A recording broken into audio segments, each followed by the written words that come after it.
لیکن زبان جو ہے اس میں ہڈی بالکل نہیں رکھی، لیکن اس کے باوجود جو ہے وہ ایسی چلتی ہے، ایسی چلتی ہے، ایسی چلتی ہے کہ جہاں پانی نہ ہو وہاں پر جو آگ لگا دیتی ہے۔ اس وجہ سے روزے کی حالت میں آنکھ کی حفاظت جس طریقے سے ضروری ہے، اس طریقے سے زبان کی حفاظت بھی ضروری ہے۔ بخاری شریف کی روایت میں ہے کہ روزہ آدمی کے لیے ڈھال ہے، اس لیے روزہ کو چاہیے کہ زبان سے کوئی فحش بات یا جہالت کی بات مثلا کہنا ہے کہ روزہ ڈھال ہے، اس وجہ سے بخاری کی روایت ہے یہ تو حضرت شیخ نمبر اللہ مکہ کو فرماتے ہیں کہ اس وجہ سے روزہ رکھنے کے بعد آدمی کو روزہ کا احترام کرنا چاہیے، تمسخر مستی، مذاق مستی اور اس قسم کی چیزوں سے بھی اپنے آپ کو بچانا چاہیے، جھگڑا وغیرہ نہ کرے، اور اگر کوئی سامنے والا جھگڑا کر رہا ہے تو اپنے آپ کو سمجھاؤ، اپنے دل کو سمجھاؤ۔ وہ گالی دے رہا ہے، تمہیں بھی جوش آ رہا ہے کہ میں بھی وہ تھپڑ مارا ہے، تمہارا بھی چاہیے دو چار تھپڑ میں بھی ماروں، تو اپنے دل کو سمجھاؤ کہ وہ تو جاہل آدمی ہے، تو پڑھا لکھا ہے اور تم نے روزہ رکھا ہے، اور روزہ رکھ کر ایسے بکواس، ایسی بیکار چیزوں میں مصروف نہیں ہونا چاہیے، یا اس آدمی کو کہے کہ بھائی دیکھو ہمارا روزہ ہے، روزے کی وجہ سے ہم جھگڑنا نہیں چاہتے، چھوڑو جو بھی ہو گئے وہ وغیرہ نہ کرا کر کوئی دوسرا جھگڑنے لگے تو کہہ دے کہ میرا روزہ ہے، یعنی دوسرے کی ابتدا کرنے پر بھی اس سے نہ الجھے، اگر وہ سمجھنے والا ہو تو اس سے کہہ دے کہ یہ میرا روزہ ہے، اگر وہ بیوقوف نہ سمجھ ہو تو اپنے دل کو سمجھا دے کہ تیرا روزہ ہے، تجھے ایسی لغو بات کا جواب دینا مناسب نہیں ہے۔ بالخصوص غیبت اور جھوٹ سے تو بہت ہی احتراز ضروری ہے، غیبت کے متعلق بیان قریب آئے گا، اور غیبت کسی آدمی کی اس کے پیٹھ کے پیچھے ایسی برائی کرنا کہ وہ اگر اس کے سامنے کی جائے تو اس کو بری لگے، ناپسند لگتا ہے، اس کو غیبت کہتے ہیں، اور یہ غیبت کرنے میں بھی ہم لوگ بہت ماہر ہیں، موقع مل جانا چاہیے، فلانا ایسا ہے، فلانا ویسا ہے، فلانی ویسی ہے، فلانی ویسی ہے، ہمارے ساتھ کیا ہے ریکارڈ شروع ہو جاتا ہے۔ روزہ رکھ کر جھوٹ بولنے سے روزے کی نورانیت ختم ہو جاتی ہے، اس طریقے سے روزہ رکھ کر غیبت کرنے سے بھی روزے کی اہمیت ختم ہو جاتی ہے۔ بعض علماء کے نزدیک روزہ جھوٹ بولنے غیبت کرنے سے روزہ ٹوٹ جاتا ہے، جیسا کہ پہلے گزر چکا، نبی کریم کے زمانے میں دو عورتوں نے روزہ رکھا، روزہ میں اس شدت سے بھوک لگی کہ ناشتہ بھی جب برداشت ہو گئی، روزہ رکھا تھا لیکن روزہ میں اس کو بہت زیادہ روزہ لگا، بہت بھوک لگی، حضور اکبر صلی اللہ علیہ وسلم سے شکایت کی گئی کہ یا رسول اللہ صلی اللہ علیہ وسلم اس کو تو روزہ کو بہت احساس ہو رہا ہے، بہت روزہ لگا ہے، بہت بھوک لگی ہے، جو کل برداشت بھی نہیں ہو رہی ہے، ہلاکت کے قریب پہنچ گئی ہے۔ تو حضور اکبر صلی اللہ علیہ وسلم نے جب دیکھا تو پھر صحابہ نے پوچھا، حضور صلی اللہ علیہ وسلم نے بتایا انہوں نے روزہ رکھا تھا، حلال چیز سے، حلال غذا سے اپنے آپ کو بچایا تھا، کھاتی نہیں تھی، لیکن اپنے مردہ بھائی کا گوشت کھا لیا، غیبت کر لی، اس غیبت کرنے کی وجہ سے ان کی یہ حالت ہوئی ہے۔ شیخ فرماتے ہیں اس سے ایک بات اور بھی معلوم ہوئی کہ روزہ رکھ کر آدمی اگر گناہ نہیں کرتا، روزہ رکھ کر آدمی تقویٰ، طہارت، بزرگی اور کیا ہے گناہ سے بچتا ہے، اور گناہ سے بچ کر وہ اپنا زمانہ پورا کرتا ہے، تو ایسے آدمی کو پورا دن گزر جاتا ہے اور روزے کی ذرا سے بھی تکلیف نہیں ہوتی، اس کو روزہ نہیں لگتا۔ تو اگر ہم بھی چاہتے ہیں کہ ہمیں روزہ نہ لگے تو روزہ رکھ کر گناہ سے بچو، گناہ کبیرہ سے بھی اور گناہ صغیرہ سے۔ جو اکابرین، جو مشائخ ہمارے بڑے ہیں وہ روزہ رکھ کر تمام گناہوں سے بچتے ہیں، اس وجہ سے ان کو ان کے چہرے کی طرف دیکھو، وہ کھایا ہوا ہو یا بھوکا ہوا ہو، روزہ ہو یا بے روزہ ہو، کوئی فرق نہیں پڑتا، ان کے چہرے پر بھوک کی آثار وغیرہ ایسی کوئی تکلیف نہیں ہوتی۔ تو حضرت فرماتے ہیں کہ جو ہمارے میں سے لوگ بہت روزہ لگا ہے، بہت بھوک لگی، بہت پیاس لگی ہے، جو کہتے ہیں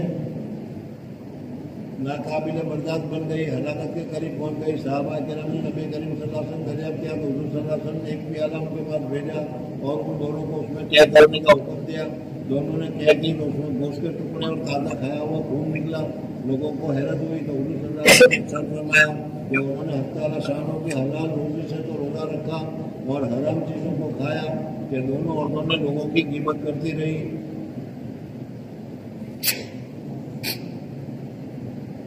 اس حدیث سے ایک مضمون اور بھی مترشح ہوتا ہے، معلوم ہوتا ہے کہ غیبت کرنے کی وجہ سے روزہ بہت زیادہ معلوم ہوتا ہے، حتیٰ کہ دونوں عورتیں روزے کی وجہ سے مرنے کے قریب ہو گئی۔ اسی طرح اور بھی گناہوں کا حال ہے اور تجربہ اس کی تائید کرتا ہے کہ روزہ میں اکثر متقی لوگوں کو ذرا بھی اثر نہیں ہوتا، پورا دن گزر جاتا ہے لیکن نہ بھوک نہ پیاس نہ کچھ نہیں محسوس ہوتی، اور فاسق لوگوں کو اکثر بری حالت ہوتی ہے۔ اس لیے اگر یہ چاہے کہ روزہ نہ لگے تب بھی ان کی بہتر صورت یہ ہے کہ گناہوں سے ایسی حالت میں احتراز کریں، روزہ رکھ کر گناہ سے بچنے کی کوشش کریں، بالخصوص غیبت سے جس کو لوگوں نے روزہ کاٹنے کا مشغلہ تجویز کر رکھا ہے۔ حق تعالیٰ شانہ اپنے کلام پاک میں غیبت کو اپنے بھائی کے مردہ گوشت سے تعبیر فرمایا ہے، اور احادیث میں بھی بکثرت اس قسم کے واقعات ارشاد فرمائے گئے ہیں جن سے صاف معلوم ہوتا ہے جس شخص کی غیبت کی گئی اس کا یقیناً گوشت کھایا جاتا ہے۔ جس آدمی کی ہم غیبت کرتے ہیں حقیقت میں اس کا گوشت ہم کھاتے ہیں، وہ ہمیں محسوس نہیں ہوتا، لیکن اللہ تبارک و تعالیٰ نے فرمایا ہے تو اس وجہ سے۔ نبی کریم صلی اللہ علیہ وسلم نے ایک مرتبہ چند لوگوں کو دیکھ کر ارشاد فرمایا دانتوں میں خلال کرو۔ انہوں نے عرض کیا کہ ہم نے آج گوشت چکھا بھی نہیں۔ حضور اکرم صلی اللہ علیہ وسلم نے فرمایا فلاں شخص کا گوشت تمہارے دانتوں کو لگ رہا ہے، جس کی غیبت کی تھی اس کا معلوم ہوا کہ ان کی غیبت کی تھی۔ اللہ تعالیٰ اپنے حفظ میں رکھے کہ ہم لوگ اس سے بھی بہت بڑے غافل ہیں کہ روزہ رکھ کر بہت غیبت کرتے چلے جاتے ہیں۔ عوام کا ذکر نہیں،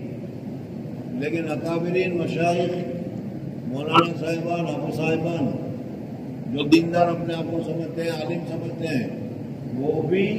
غیبت سے احترام نہیں کرتے اور غیبت کرتے ہو جاتا ہوں تو کہتے ہیں کہ غیبت کر دو، اگر صحیح باتیں تو بتا رہا ہوں میں عیب ہے اس میں۔ ارے بھائی جب عیب ہے جبھی تو وہ غیبت ہے، اگر عیب نہ ہوتا تو غیبت نہیں ہوتا، پھر وہ محتاج ہو جاتا، اس سے اور بڑا گناہ ہوتا۔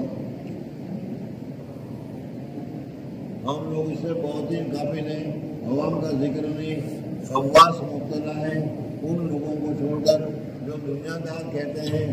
دینداروں کی مجالس بھی بالکل اس سے کم خالی ہوتی ہے۔ ہمارے ناظم صاحب تھے حضرت عبداللہ تھانوی رحمۃ اللہ تعالیٰ علیہ کے خلیفہ تھے مولانا اسد اللہ صاحب، مدر صاحب مظاہروں کے محترم تھے۔ وہ ایک مرتبہ سمجھانے کے اعتبار سے فرمایا کرتے تھے کہ اگر کوئی آدمی میرے پاس آئے اور آ کر کہے کہ تمہارے کمرے میں تمہارے روم میں شراب کی بوتل ہے تو میں ڈٹ کے جواب دے رہا نہیں ہے، دیکھ لو تلاش کر لو۔ کوئی لڑکی ہے تو بس ڈٹ کے بتا دوں گا نہیں ہے، دیکھ لو تلاش کر لو۔ جو ناجائز اور گناہ کی چیزیں ہیں ہم لوگ سمجھتے ہیں، ان کو انہوں نے شمار کرایا کہ اگر آ کر کوئی کہے کہ تمہارے پاس یہ ہے تو میں کہوں گا نہیں، ایک ہے تو میں کہوں گا نہیں، ایک وہ ہے کہوں گا میں کہوں گا نہیں، اور اگر وہ آ کر یہ کہے کہ تمہارے یہاں تمہارے اس کمرے میں غیبت ہوتی ہے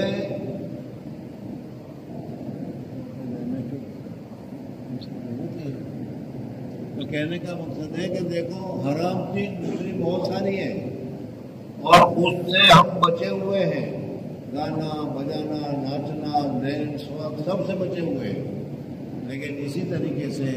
یہ غیبت بھی حرام ہے، لیکن اس سے ہم بھی بچے ہوئے نہیں ہیں، علماء کرام بھی اس سے بچے ہوئے ہیں۔ یہ تو